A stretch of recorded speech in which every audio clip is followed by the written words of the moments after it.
Decreasing across a row is a method of easing in or gathering in one width of knitting to a smaller width of knitting. Ruffled edges, trim, etc. are all possible using this technique.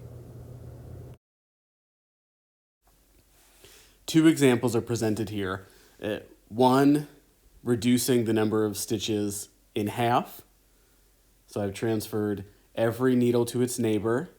I've put the empty needles out of work. And now I need to put all of these needles containing stitches together. This bit can be a little frustrating at some times, but take your time. Essentially what's happening is that all of the stitches that are separated by empty needles need to be brought back together so there aren't any gaps. If there are gaps and you knit across, gaps meaning empty needles, eyelets will form. There's a couple different ways you can do all of these moves, but you're going to have to work with the needles that you've got in the position that they're in. At some point, you won't be able to stretch the stitches far enough apart, so you're going to have to continue to move them in small groups towards the center. You can use a variety of tools to do this, but it's required.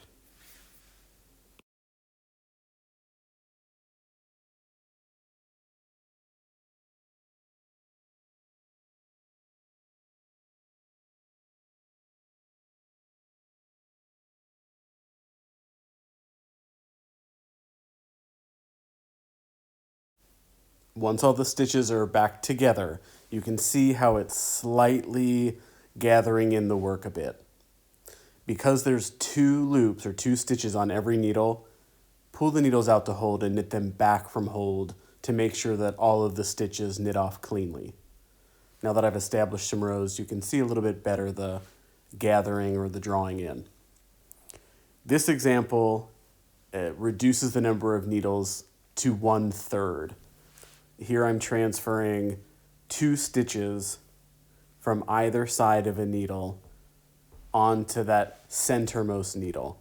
So now there are 3 stitches on each needle, the left, the right, and the original center needle. As you can assume, this is going to substantially increase what these gathered edges are going to look like. It also significantly narrows the knitting above the gathered or drawn in edge.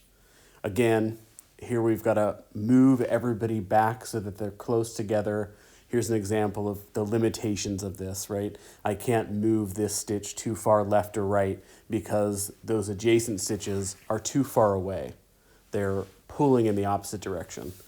I can pick up these 2, hold all 3 together, and move them all in at once.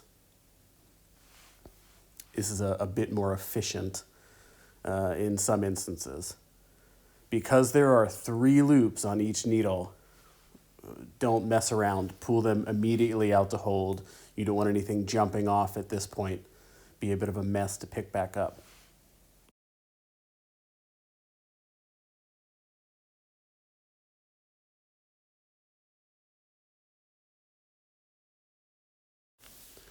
Here you can see quite clearly how gathered in this edge is, especially in comparison to the first sample. Even though I pulled all these needles to hold, this end stitch had a bit of trouble knitting off. So take care on this first row.